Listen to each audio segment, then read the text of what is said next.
Hello, नमस्कार, आदाब, प्रणाम, सत श्री अकाल। कैसे हैं आप लोग? उम्मीद है कि आप सब बहुत अच्छे होंगे। और आज के सेशन में आज हम लोग क्लास 10th के फिजिक्स का चैप्टर 3 इसी का लेक्चर नंबर 4 पढ़ने वाले हैं। ठीक है, इससे पिछला लेक्चर यानी कि लेक्चर नंबर 3 उम्मीद है कि आप लोग पढ़ लिए होंगे। ठीक है, लेक्चर नंबर 3 में हम कहाँ तक बताए थे? तो उसमें आपका ओम का एक ओम का परिभाषा तक बता दिए थे। ठीक है, और प्रतिरोध किसको बोलते हैं ये सब भी हम बता दिए थे। उसका कंसेप्ट भी आपको पूरी तरह से बता दिए थे कि कोई चालक तार रहता है, उसमें इलेक्ट्रॉन क्या होता है, तेजी से आप दौड़ता है। ठीक है, और दौड़ने के बाद आपस में टकरा जाता है, उसी कारण क्या होता है, तो विरोध उत्पन्न होता है, उसी को हम लोग बोलते हैं प्रतिरोध। ठीक है, इसके बाद हम लोग जानेंगे कि चालक जो पदार्थ होता है उसका जो प्रतिरोध होता है किन किन बातों पर निर्भर करता है। तो देखिए, चालक का प्रतिरोध जो है न, पहला आपका क्या हो गया, मतलब 4 बातों पर निर्भर करता है। पहला हो गया चालक तार का लंबाई। ठीक है, दूसरा हो गया उसके चालक तार का अनुप्रस्थ परिच्छेद क्षेत्रफल।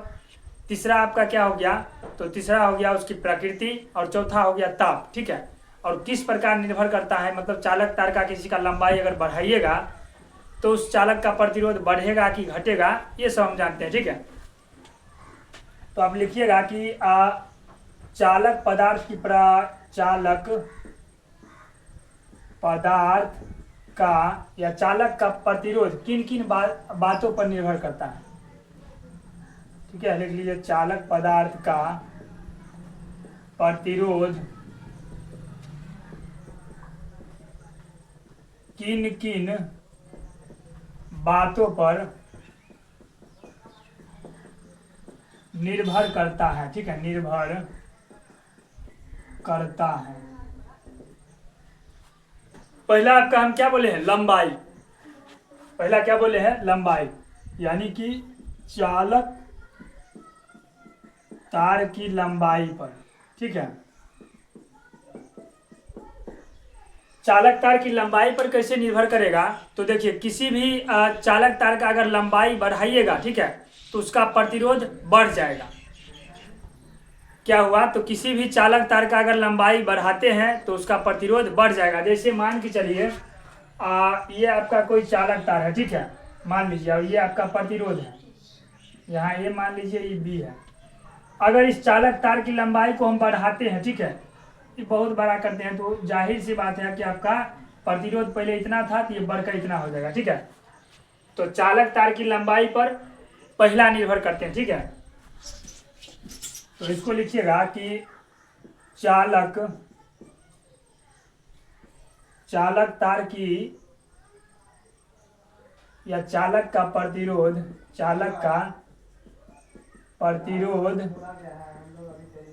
उस चालक तार के या तार की लंबाई का सीधा समानुपाती होता है। ठीक है, समानुपाती होता है, यानी चालक का प्रतिरोध क्या होगा, उस चालक तार की लंबाई का सीधा समानुपाती। मतलब क्या हुआ, अर्थात चालक तार की लंबाई बढ़ाने से, ठीक है, अर्थात चालक तार की लंबाई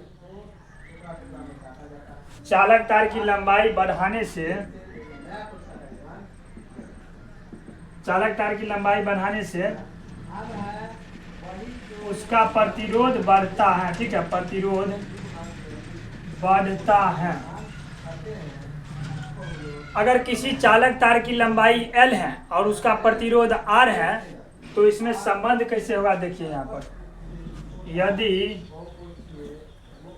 किसी चालक का प्रतिरोध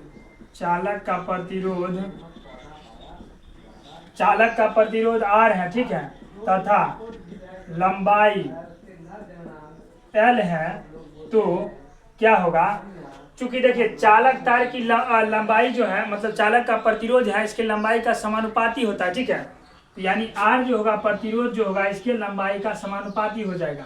ठीक है, ये R मतलब हुआ प्रतिरोध, L मतलब हुआ लंबाई, और ये बीच में जो हम दिए हैं इसको बोलते हैं समानुपाती। ठीक है, ये समानुपाती का चिन्ह है आपका। इसका मतलब हुआ कि अगर R1 बटा R2 करते हैं तो L1 बटा L2 हो जाएगा। अब इसका मतलब समझिए, अगर दूगो प्रतिरोध है, ठीक है, और दूगो मतलब चालक तार है, तो R1 अगर पहला अगर प्रतिरोध बढ़ाइएगा तो लंबाई इसका पहले बढ़ेगा, ठीक है, पहला लंबाई बढ़ जाएगा। दूसरा प्रतिरोध बढ़ाइएगा तो दूसरा लंबाई बढ़ेगा, ठीक है, बात समझ गए। तो ये आपका पहला हो गया कि चालक तार की लंबाई पर आपका प्रतिरोध निर्भर करेगा, ठीक है। दूसरा देखिए, चालक तार के अनुप्रस्थ परिच्छेद क्षेत्रफल पर निर्भर करेगा, ठीक है। दूसरा क्या है, चालक, इसके बगल में इसका अगर एग्जाम्पल लिखना चाहिएगा तो लिख लीजिए, जैसे ये हो गया, ये बी हो गया, ठीक है। अब इसका लंबाई अगर हम ये बी का बढ़ाते हैं, इतना कर देते हैं, तो प्रतिरोध भी बढ़ जाएगा, ठीक है, ये भी बढ़ जाएगा। दूसरा है चालक के अनुप्रस्थ, चालक के अनुप्रस्थ परिच्छेद क्षेत्रफल पर, ठीक है, क्षेत्रफल पर।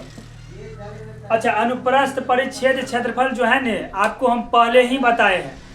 अनुप्रस्थ परिच्छेद क्षेत्रफल किसको बोलते हैं? जैसे ये मान के चलिए आपका चालक तार हो गया, ये आपका क्या हो गया, चालक तार है कोई, तो ये जो है ना, यही आपका अनुप्रस्थ परिच्छेद क्षेत्रफल है, ठीक है। तो चालक का जो प्रतिरोध है उसके अनुप्रस्थ परिच्छेद क्षेत्रफल का व्युत्क्रमानुपाती होता है। व्युत्क्रमानुपाती कहने का मतलब हुआ, अगर कोई एगो बढ़ रहा है, ठीक है, जैसे ए हो गया, ए हो गया ये, और ये बी हो गया, इसको हम बोलते हैं व्युत्क्रमानुपाती। तो ए अगर बढ़ता है तो बी आपका घटेगा, ठीक है। तो चालक तार का अगर अनुप्रस्थ परिच्छेद क्षेत्रफल बढ़ाएंगे तो उसका क्या होगा, प्रतिरोध घटेगा, ठीक है। इसके यहाँ पर लिखिएगा, बगल में लिखिएगा कि चालक का प्रतिरोध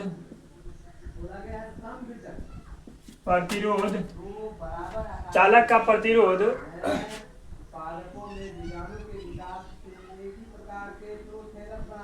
उसके अनुप्रस्थ, चालक का प्रतिरोध जो है उसके अनुप्रस्थ परिच्छेद क्षेत्रफल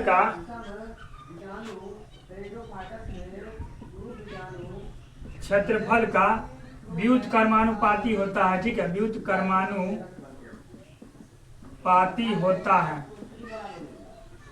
व्युत्क्रमानुपाती मतलब क्या हुआ, अर्थात लिखिएगा, अर्थात चालक का प्रतिरोध बढ़ाने से, ठीक है, अनुप्रस्थ या चालक का अनुप्रस्थ क्षेत्रफल बढ़ाने से प्रतिरोध घटेगा। अर्थात चालक का अनुप्रस्थ, ठीक है, चालक का अनुप्रस्थ परिच्छेद क्षेत्रफल बढ़ाने पर, मैंने चालक का अनुप्रस्थ परिच्छेद क्षेत्रफल बढ़ाने पर उसका प्रतिरोध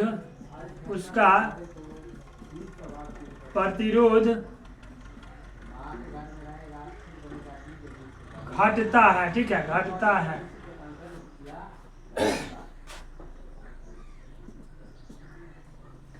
यानी चालक का प्रतिरोध जो है उसके अनुप्रस्थ परिच्छेद क्षेत्रफल का क्या होगा, व्युत्क्रमानुपाती। यानी अगर प्रतिरोध को आप बढ़ाते हैं तो क्षेत्रफल घट जाएगा, क्षेत्रफल को बढ़ाते हैं तो प्रतिरोध आपका घट जाएगा, ठीक है। मतलब क्षेत्रफल बढ़ाइएगा तो प्रतिरोध घटेगा, और क्षेत्रफल घटाइएगा तो प्रतिरोध बढ़ेगा, ठीक।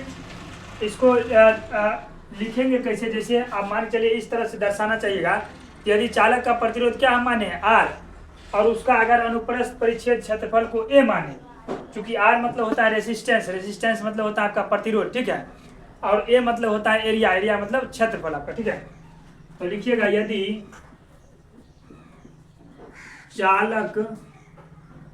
चालक का प्रतिरोध, ठीक है, प्रतिरोध R तथा उसका अनुप्रस्थ परिच्छेद क्षेत्रफल, अनुप्रस्थ परिच्छेद क्षेत्रफल ए है, तो अगर अनुप्रस्थ परिच्छेद क्षेत्रफल ए होगा तो क्या होगा, तो चूंकि आपका प्रतिरोध जो है व्युत्क्रमानुपाती होता है किसके, तो इसके अनुप्रस्थ परिच्छेद क्षेत्रफल के। ये देखिए आप कहिएगा यहाँ पर सर समानुपाती पढ़े, यहाँ पर व्युत्क्रमानुपाती क्यों पढ़े, तो देखिए यहाँ पर ये हुआ एक्चुअली में अगर आपका ए का बट्टा में ए रहेगा ने तो इसको पढ़िएगा आर व्युत्क्रमानुपाती ए, ठीक है। और डायरेक्ट आपका बट्टा में नहीं रह करके खाली एल रहेगा, जैसे एल है ये, ठीक है, एक बट्टा एल रहता है तो इसको व्युत्क्रमानुपाती पढ़ते, लेकिन आपका ये डायरेक्ट एल है तो आर समानुपाती एल पढ़ेंगे, ठीक है। इसमें आप कंफ्यूज मत होइए, ठीक है। इसके कहने का मतलब क्या हो गया, अगर यहाँ पर हम R1 और R2 दो प्रतिरोध लेते हैं तो यहाँ पर आपका एरिया जो होगा ने यहाँ पर A1 नहीं होगा, चूंकि देखिए व्युत्क्रमानुपाती है इसलिए आपका यहाँ पर A2 हो जाएगा, ठीक है, और नीचे में आपका A1 हो जाएगा, ठीक। चलिए उम्मीद है कि ये दोनों आप समझ गए होंगे। इसके बाद इधर आइए तीसरा पर। तीसरा हम क्या बोले हैं कि चालक का प्रतिरोध जो है और किस पर निर्भर करता है, तो उसकी प्रकृति पर, ठीक है। देखिएगा चालक की प्रकृति पर, चालक की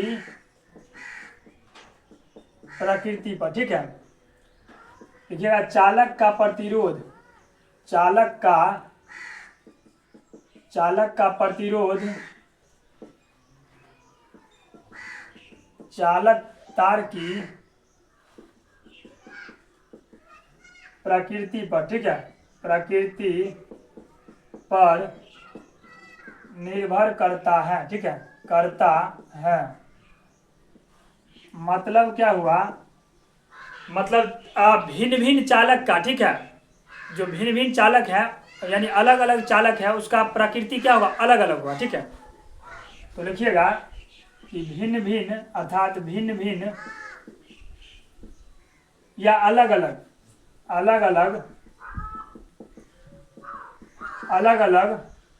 चालक की प्रकृति, ठीक है, चालक की प्रकृति भिन्न भिन्न होती है, भिन्न भिन्न होती है, ठीक है। इसमें आपका एक फॉर्मूला निकल करके आएगा, ठीक है।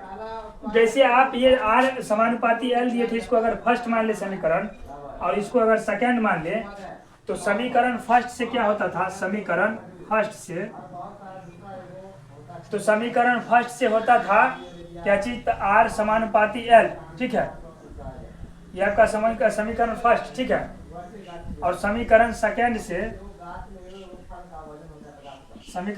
से क्या हुआ, तो आर व्युत्क्रमानुपाती यानी कि ए, ठीक है। तो ये पहला और दूसरा समीकरण हुआ, तो पहला और दूसरा समीकरण से अगर हम लेंगे समीकरण फर्स्ट तथा सेकंड से, समीकरण फर्स्ट तथा सेकंड से, तो क्या होगा आपका आर, देखिए यहाँ पर आर और समानुपाती एल बट्टा ए हो जाएगा, ठीक है। आपका आर समानुपाती एल बट्टा ए। इसी में आप देखिए इस समानुपाती का चिन्ह हटाइएगा ने तो यहाँ पर एक जो है कांस्टेंट आ जाता है, ठीक है, नियतांक आ जाता है, याद रखिएगा। तो समानुपाती हटाइएगा तो आर बराबर, ये समानुपाती के जगह यहाँ पर रो आ जाएगा, ठीक है। इसको पी मत पढ़िएगा, ये इसको पढ़ेंगे रो इंटू एल बट्टा ए, ठीक है। जहां पर आपका ये क्या हो गया, ये जो है ये पी जैसे आकार का है, ये पी नहीं है, ठीक है, इसको पढ़िएगा रो। ये आपका हो गया विशिष्ट प्रतिरोध, ठीक है, आपका क्या हो गया, या प्रतिरोधकता। रो एक नियतांक है, ठीक है, नियतांक है जिसे विशिष्ट प्रतिरोध या प्रतिरोधकता कहते हैं, जिसे विशिष्ट प्रतिरोध या प्रतिरोधकता कहते हैं।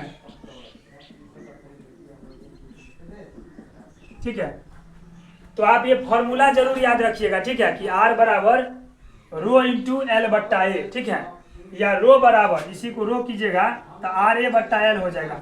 देखिए आपका ये खाली रो अगर निकालिएगा, ये आपका आगे हम बताएंगे विशिष्ट प्रतिरोध में। ठीक है, रो कीजिएगा तो ये ए है, इधर गुना में आ जाएगा तो आर इंटू ए, और बट्टा में आ जाएगा एल, ऊपर में है इधर। ठीक है, ये आपका हम आगे बता रहे हैं। ठीक है, उसके बाद देखिए, उसके बाद चौथा क्या था, तो चालक के ताप पर। ठीक है, चालक का प्रतिरोध जो है, चालक का ताप बढ़ने से उसका प्रतिरोध भी बढ़ता है, याद रखिएगा। चौथा नंबर आपका यहीं पर लिख लीजिए कि चालक के ताप पर। ठीक है, यानी चालक का ताप बढ़ने से उसका प्रतिरोध भी क्या होगा, बढ़ेगा। चालक का ताप बढ़ने से उसका प्रतिरोध भी बढ़ता है। ठीक है, चालक का अगर ताप बढ़ाइएगा, ठीक है, तो उसका प्रतिरोध भी क्या होगा, क्या आपका बढ़ेगा। ठीक, इसमें देखिए आपका कुछ अपवाद है। ठीक है, इसमें आपका कुछ अपवाद है। कुछ पदार्थ ऐसा है जिसका मतलब जो है ना, उसका ताप अगर बढ़ाइएगा तो क्या होगा, वो घटेगा। देखिए इसमें चालक का ताप बढ़ने पर क्या होगा, उसका प्रतिरोध भी बढ़ेगा। लेकिन आपका अपवाद यहाँ पर कुछ है, अपवाद लिख लीजिएगा। अपवाद क्या है, तो जर्मन सिल्वर हो गया, ठीक है, मैग्नीन हो गया, इस सब का अगर ताप बढ़ाइएगा तब प्रतिरोध घट जाएगा। देखिएगा, जर्मन सिल्वर, ठीक है, जर्मन सिल्वर। ठीक, उसके बाद जर्मन सिल्वर के बाद आपका मैग्नीन हो गया, मैग्नीन इत्यादि का ताप बढ़ने पर प्रतिरोध घटता है। ठीक है, प्रतिरोध घटता है। ठीक, और एक आपका क्या बताए हैं, तो एक आपका क्या है, तो एक है आपका कार्बन फिलामेंट लैंप। ठीक है, इसका भी अगर ताप बढ़ाइएगा तो इसका प्रतिरोध घटेगा। ये भी लिखिएगा कि कार्बन फिलामेंट लैंप। ठीक है, कार्बन फिलामेंट लैंप का ताप बढ़ने से उसका प्रतिरोध घटता है। ठीक है, उम्मीद है कि आपको ये जरूर समझ में आ गया होगा कि चालक जो पदार्थ है उसका प्रतिरोध किन किन बातों पर निर्भर करता है। यही 4 गो है। ठीक है, चालक तार की लंबाई हो गया, चालक के अनुप्रस्थ परिच्छेद क्षेत्रफल हो गया, चालक की प्रकृति और चालक के ताप। चलिए इसके बाद हम लोग इसको जानते हैं, रोज इसको बोले हैं विशिष्ट प्रतिरोध। ठीक है, या प्रतिरोधकता। तो तब तक इसको लिख लीजिए आप, इससे आगे हम लोग चलते हैं। ठीक है,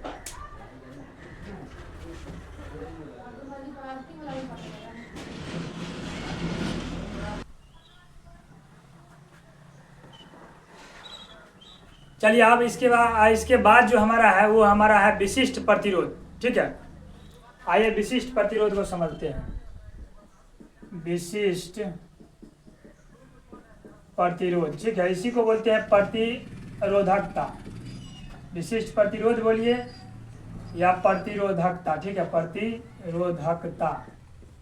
ठीक, यानी स्पेसिफिक रेजिस्टेंस, अंग्रेजी में लिखिएगा तो स्पेसिफिक रेजिस्टेंस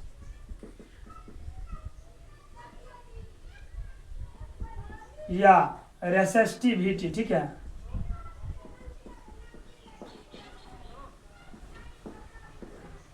अच्छा, विशिष्ट प्रतिरोध अभी जस्ट हम निकाल करके आपको बताए थे, वहां पर चौथा वाला तीसरा वाला में बताए थे, यानी कि चालक की जो प्रकृति पर निर्भर करता है उसमें, उसी में पहला क्या था कि जो चालक का जो प्रतिरोध होता है, ठीक है, वो उसके लंबाई का सीधा समानुपाती होता है, ठीक है। यानी पहले क्या था आपका कि चालक का जो प्रतिरोध है, चालक का प्रतिरोध, चूंकि तीसरा में देखिए R बराबर हम क्या निकाले थे, रो इंटू एल बट्टा ए, बस उसी को हमको यहाँ पर निकालना है रो करके, ठीक है। चालक का प्रतिरोध उसकी लंबाई का क्या होता है, उसकी लंबाई का सीधा समानुपाती, ठीक है, सीधा समानुपाती होता है, ठीक है। कहने का मतलब ये R जो हुआ आपका समानुपाती L हो गया, ठीक है। ये इसको समीकरण फर्स्ट ले लीजिए। और दूसरा क्या था कि चालक पदार्थ का जो अनुप्रस्थ परिच्छेद क्षेत्रफल होता है, ठीक है, यानी चालक का जो प्रतिरोध होता है उसके अनुप्रस्थ परिच्छेद क्षेत्रफल का व्युत्क्रमानुपाती होता है, ठीक है। दूसरा क्या था कि चालक का प्रतिरोध उसके अनुप्रस्थ परिच्छेद क्षेत्रफल, ठीक है, क्षेत्रफल का व्युत्क्रमानुपाती होता है, ठीक है, व्युत्क्रमानुपाती होता है, ठीक है। मतलब क्या, तो मतलब ये हुआ कि R जो होगा ना आपका वो व्युत्क्रमानुपाती हो जाएगा 1, ठीक है। इसको अभी क्या पढ़ते हैं ये हम जस्ट बताएं, ठीक है। ये समीकरण 2 हो गया। समीकरण 1 और 2 से आपका क्या निकल करके आएगा, देखिए यहाँ पर समीकरण फर्स्ट तथा सेकेंड से, पहला और दूसरा से क्या निकल करके आएगा कि R जो समानुपाती होगा वो हो जाएगा L बट्टा ए। R समानुपाती क्या होगा, L बट्टा ए आपका, ठीक। और यहीं से आप ये समानुपाती का हटाइएगा चिन्ह, तो R बराबर रो इंटू, ये रो है, ठीक है, P मत समझिएगा, रो इंटू L बट्टा ए। चूंकि हमको निकालना है विशिष्ट प्रतिरोध, तो यहीं से आप विशिष्ट प्रतिरोध निकाल लीजिए। देखिए यहाँ पर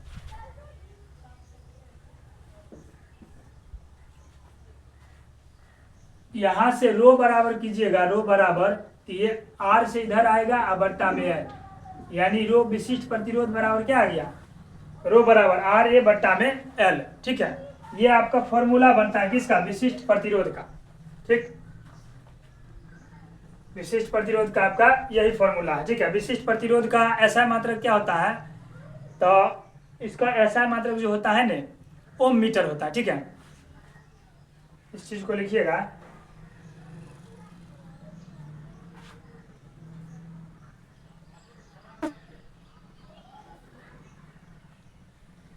लिखिएगा विशिष्ट प्रतिरोध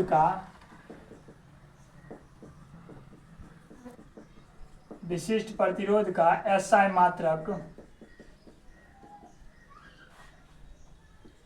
ओम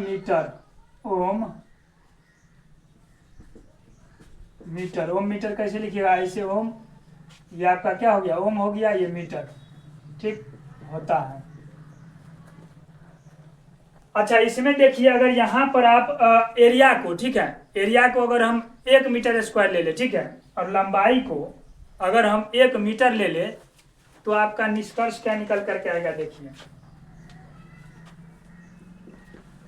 यदि ए बराबर, ये मतलब एरिया, ठीक है, एरिया को अगर हम 1 मीटर स्क्वायर ले ले तथा एल मतलब लंबाई को भी 1 मीटर ले ले, तो अगर आप यहाँ पर एरिया को 1 मीटर स्क्वायर दे दिए, लंबाई को 1 दे दिए, ठीक है, तो आपका यहाँ पर देखिए रो बराबर जो है ना, रो बराबर R इंटू में 1 का बट्टा में 1 आ जाएगा, यानी कि रो बराबर आपका आ जाएगा R, बस रो बराबर क्या आ जाएगा R।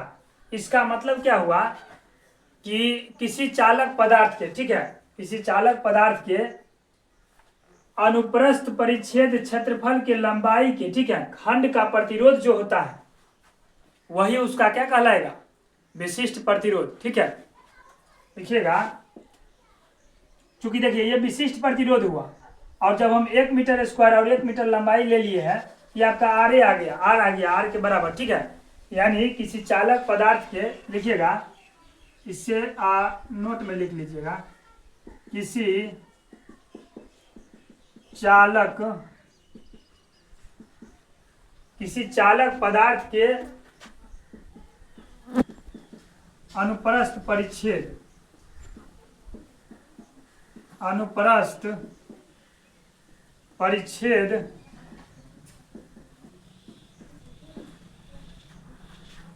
किसी चालक पदार्थ के अनुप्रस्थ परिच्छेद के लंबाई के खंड का प्रतिरोध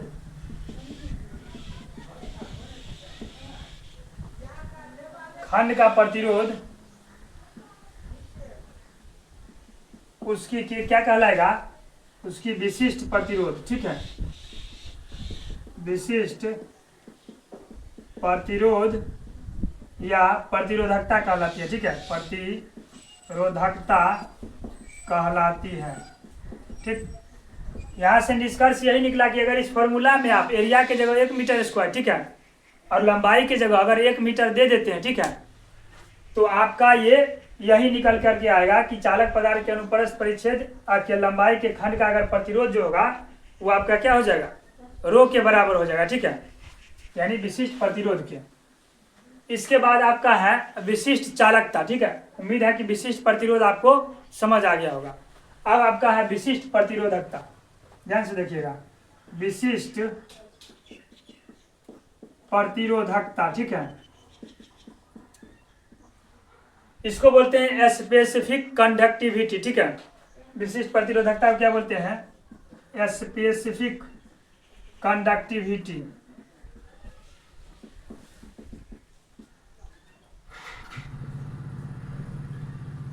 अच्छा देखिए, विशिष्ट सॉरी यहाँ पर विशिष्ट चालकता कर लीजिएगा। ठीक है, हम गलती से लिख दिए हैं प्रतिरोध चालकता। तो विशिष्ट चालकता कहेंगे किसको, तो विशिष्ट प्रतिरोध के प्रतिलोम को ही क्या बोलेंगे, जिसको व्युत्क्रम बोलते हैं। ठीक है, विशिष्ट प्रतिरोध के प्रतिलोम को ही विशिष्ट चालकता कहते हैं। ये भी लिख लीजिएगा कि विशिष्ट प्रतिरोध के प्रतिलोम को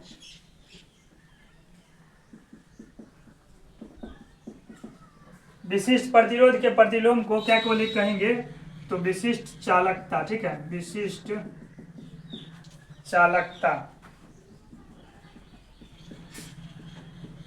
कहते हैं। ठीक, विशिष्ट चालकता कहते हैं। ठीक है, अच्छा इसका ऐसा मात्रक क्या होगा, तो प्रति ओम प्रति मीटर। ठीक है, लिखिएगा इसका ऐसा मात्रक, इसका ऐसा मात्रक प्रति ओम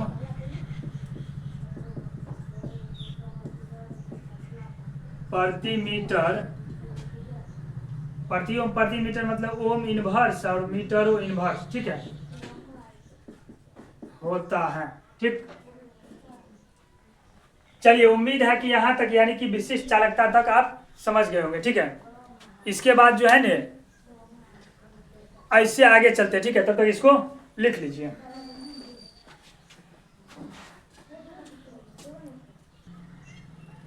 चलिए अब नेक्स्ट जो टॉपिक है हमारा वो है प्रतिरोध ताप गुणांक। ठीक है, प्रतिरोध ताप गुणांक कहेंगे किसको, तो देखिए प्रति इकाई। ठीक है, प्रति इकाई ताप वृद्धि से चालक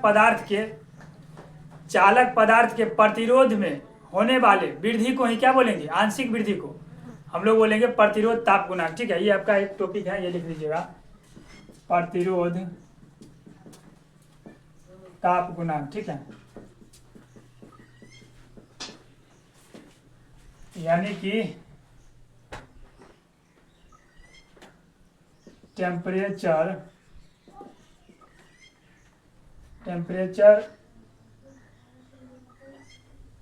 कोफिशिएंट ऑफ रेसिस्टेंस। ठीक है, COEFFICI कोफिशिएंट ऑफ रेसिस्टेंस।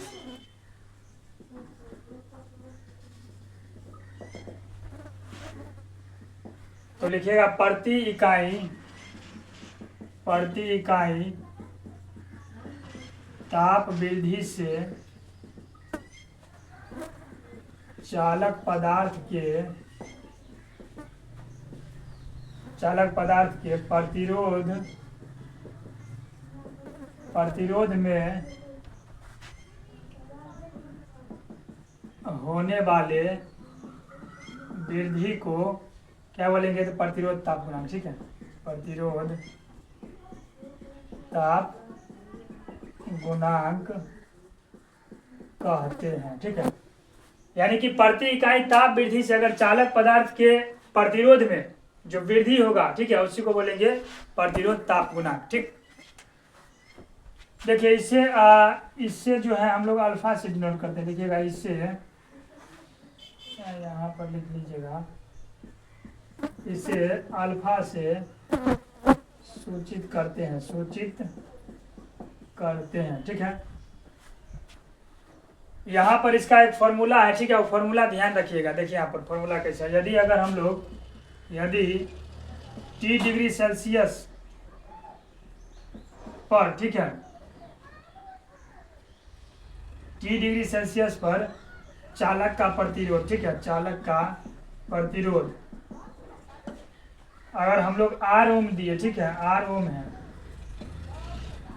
तथा 0 डिग्री सेल्सियस पर प्रतिरोध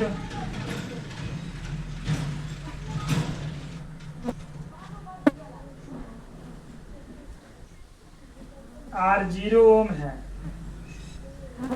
R0 ओम है, तो अगर T डिग्री सेल्सियस पर किसी चालक का प्रतिरोध R ओम लिए, ठीक है, और वहीं 0 डिग्री सेल्सियस पर प्रतिरोध R0 ओम लिए, यहाँ पर आपका RT जो होगा ने R0 plus alpha into T होगा। ठीक, यहीं पर अगर अल्फा लिखिएगा तो RT माइनस R0 बट्टा R0 प्लस 1 बट्टा टी, यही आपका प्रतिरोध ताप गुणांक का सूत्र है। ठीक है, याद रखिएगा कि R1 माइनस R0, यहाँ पर R1 कर लीजिएगा। ठीक है, R1 माइनस R0 बट्टा में R0 प्लस में 1 बट्टा में टी। ठीक है, चलिए इसके बाद जो है ने एक आपका क्वेश्चन है। ठीक है, वो लिखिएगा। क्वेश्चन क्या है कि बोले रुकल से की एक आपका क्वेश्चन है यहाँ पर, देखिएगा कि नाइक्रोम को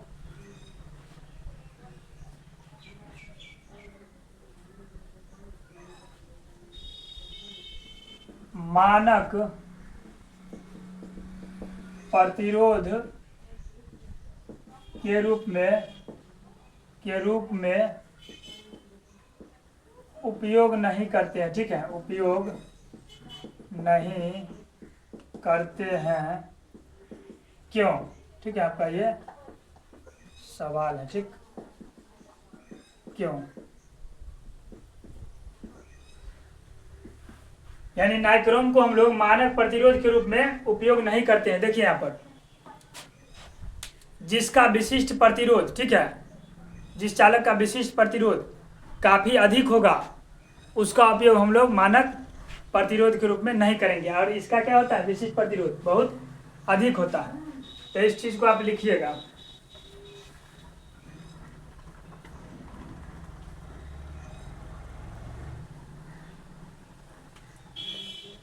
यहाँ पर लिखिएगा कि नाइक्रोम का उपयोग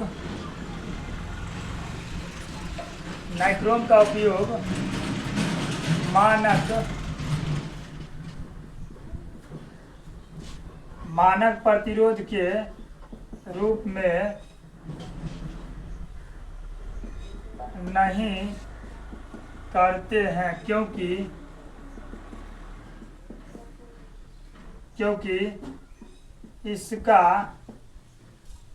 इसका प्रतिरोध ताप या विशिष्ट प्रतिरोध ताप गुणांक, ठीक है, यह इसका प्रतिरोध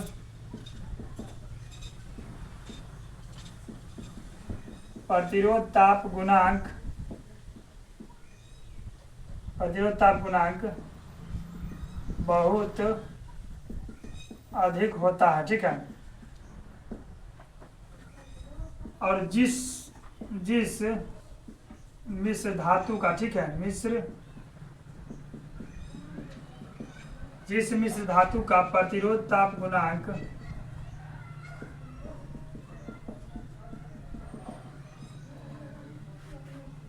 जिस मिश्र धातु का क्या होगा, प्रतिरोध ताप गुणांक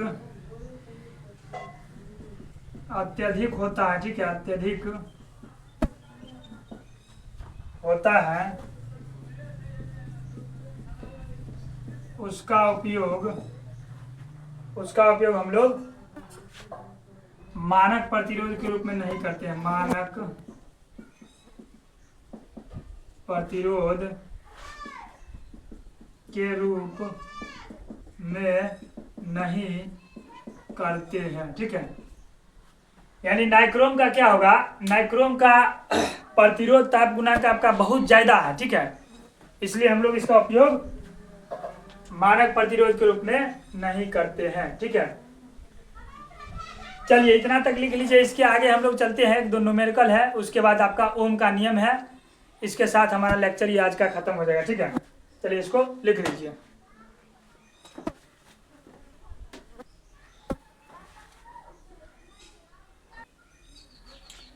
एक चीज यहां पर लिख लीजिएगा कि अल्फा जो है ना हमारा, अल्फा ये हमारा प्रतिरोध ताप गुणांक है, ठीक है, प्रतिरोध ताप गुणांक है, ठीक, गुणांक है। और प्रतिरोध ताप गुणांक आपका ऐसा मात्रक जो है ना प्रति डिग्री सेल्सियस होता है, ठीक है, लिखिएगा इसका ऐसा मात्रक, यहीं पर लिख लीजिएगा, इसका ऐसा मात्रक प्रति डिग्री सेल्सियस, यानी प्रति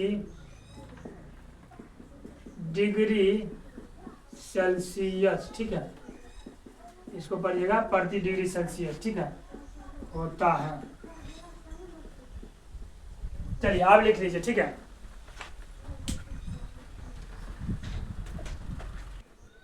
चलिए आपका जो है ना प्रतिरोधकता और प्रतिरोध, इस पर आपका दो न्यूमेरिकल है, ठीक है, ये बनाइए। यहाँ पर देखिए पहला सवाल कर रहा है, किसी चालक का प्रतिरोध 1 मीटर, ठीक है। प्रतिरोध कहने का मतलब आर का मान आपका 1 ओम दिया है, ठीक है, 1 ओम है ये, ठीक है। लंबाई 1 मीटर, एल का मान 1 मीटर दिया गया है, तथा अनुप्रस्थ क्षेत्रफल ए का मान आपका 0.01 मीटर स्क्वायर दिया गया है। तो प्रतिरोधकता का राय निकालने के लिए, ठीक है, रो का मान, प्रतिरोधकता यानी कि रो बराबर क्या होता है, आर या बट्टा में एल, मान बैठा दीजिए। आर का मान है 1 इंटू में ए का मान 0.01 बट्टा में एल का मान 1 मीटर, ठीक है। तो 1 हो गया, 1 इसको उड़ाइएगा तो 100 आएगा, तो 1 बट्टा 100 कीजिएगा तो कितना आएगा आपका, 1 बट्टा 100, इसको कीजिएगा तो 0.01 प्रतिरोधकता का क्या होता है, ओम मीटर, ठीक। यही आपका आंसर हो गया, ठीक।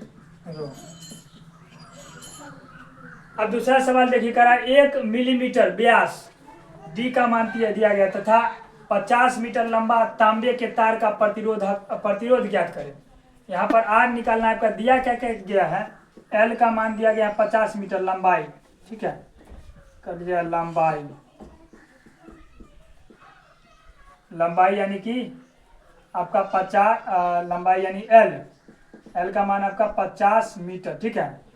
और व्यास कितना दिया गया, डी का मान ध्यान से देखिएगा 1 mm दिया गया, मिलीमीटर। अगर इसको मीटर में चेंज कीजिएगा ने तो डी आपका क्या हो जाएगा, देखिए 1 गुने 10⁻³ मीटर हो जाएगा, ठीक है। और वहीं आर निकालिएगा तो आर बराबर डी बट्टा 2 होता है, ठीक है, आर बराबर डी बट्टा 2 यानी 1 गुने 10⁻³ और बट्टा में 2, ठीक। ये आपका हो गया आर, ये हो गया डी। आप देखिए यहाँ पर चूंकि कह रहा है कि प्रतिरोध निकालने के लिए, यानी प्रतिरोधकता भी दे दिया गया है, रो का मान आपका प्रतिरोधकता रो का मान कितना दे दिया गया है, तो 1.7 गुने 10⁻⁸ मीटर, ठीक है, आपके बुक का ही सवाल है ये। तो चूंकि आर कह रहा है निकालने के लिए प्रतिरोध, तो आर बराबर रो इंटू एल बट्टा ए, ठीक। तो आर बराबर आपका रो कितना है, तो 1.7 गुने 10⁻⁸ बट्टा में अच्छी गुने एल का मान कितना है 50 और बट्टा में ए का मान कितना होता है, देखिए ए मतलब एरिया, एरिया का पाई आर स्क्वायर लिख सकते हैं, ठीक है। तो 1.7 गुने 10 की पावर -8 गुने में 50 और बट्टा में पाई के जगह 3.14, क्योंकि पाई का मान होता है 3.14 गुने आर स्क्वायर है। आर का मान आप कितना निकाले हैं, तो 1 गुने 10 की पावर -3 और बट्टा में 2 इसका स्क्वायर। ये कीजिएगा ना आपका, तो 1.08 है, 1.08, ठीक है, 1.08 ओम। ये कैलकुलेट आप कर लीजिएगा, ठीक है। चलिए, तो ये आपका दो सवाल था। अब हम चलते हैं लास्ट टॉपिक यानी ओम के नियम पर, ठीक है। मोबाइल भी मेरा स्विच ऑफ ही होने वाला है, बस 5% बचा है। चलिए इसको लिख लीजिए आप।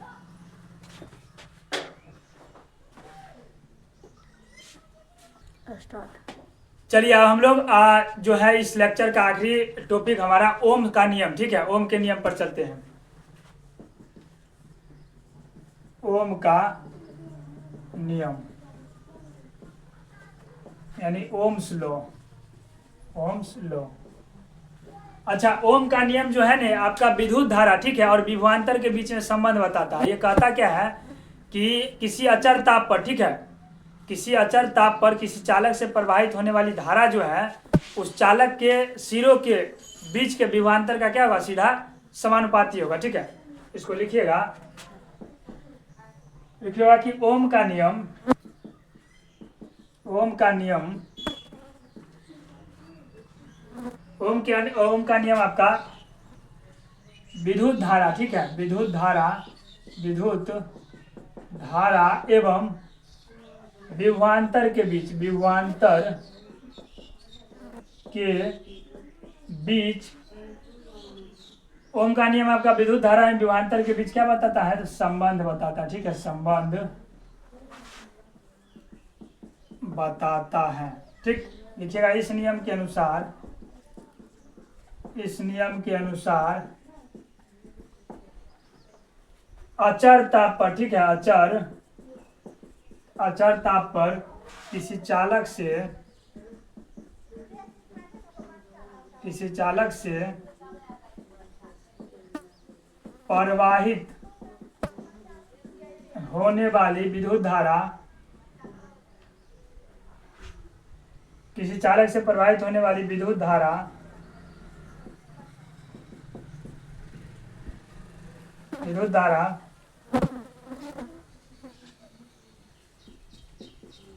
उस चालक के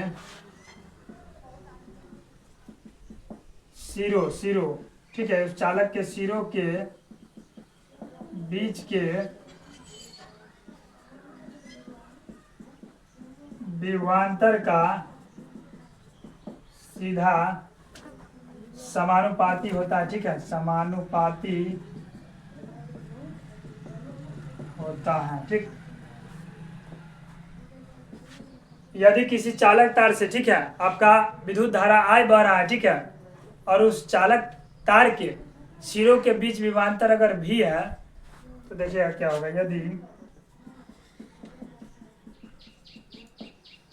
यदि किसी चालक तार से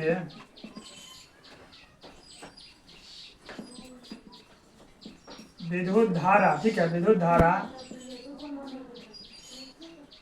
I प्रवाहित होती है, ठीक है, I प्रवाहित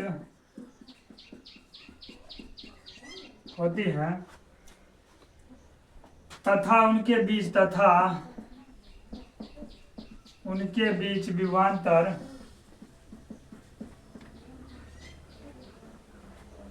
भी है, तो ओम के नियम से क्या हो जाएगा, ओम के नियम से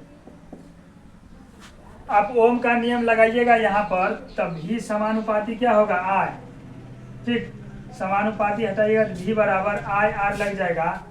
जहाँ पर आपका क्या है, जहाँ पर R एक नियतांक है, जिसे हम लोग क्या बोलते हैं, प्रतिरोध। जहाँ पर लिख लीजिएगा, जहाँ R एक नियतांक है, क्योंकि यहाँ पर देखिए समानुपाती का चिन्ह हटा है, इसलिए R आया है, ठीक है।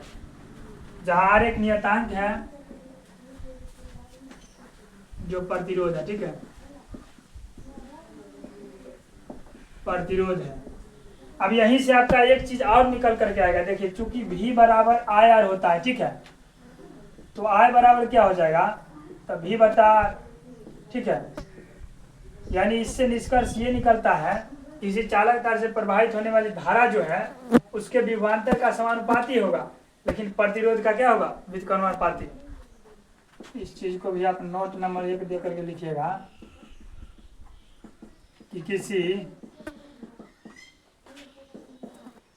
चालक से प्रवाहित होने वाली धारा उसके विभवांतर का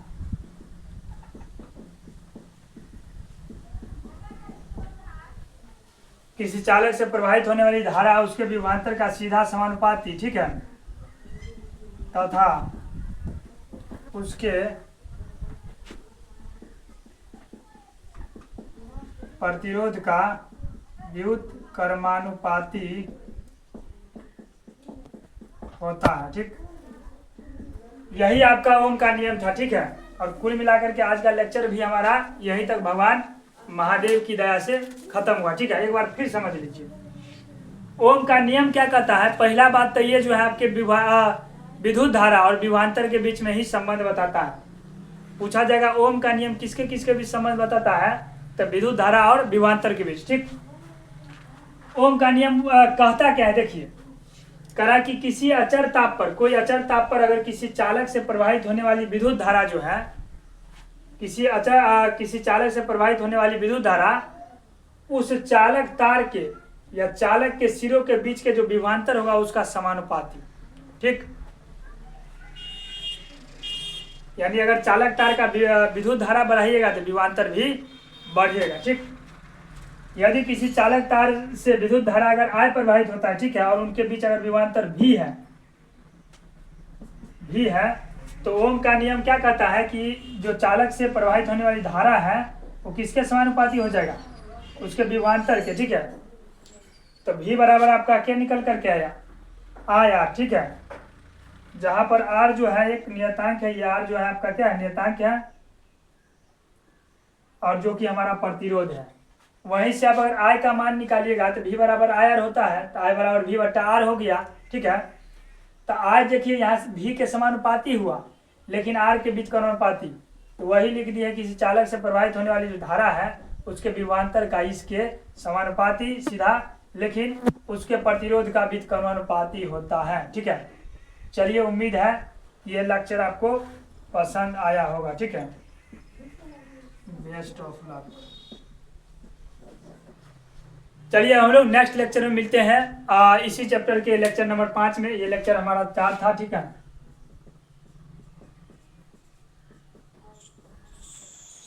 तब तक के लिए खुश रहिए, मस्त रहिए, मुस्कुराते रहिए, गुनगुनाते रहिए और हमारे साथ पढ़ते रहिए RKMS के ऑनलाइन लर्निंग प्लेटफॉर्म पर, ठीक है। धन्यवाद।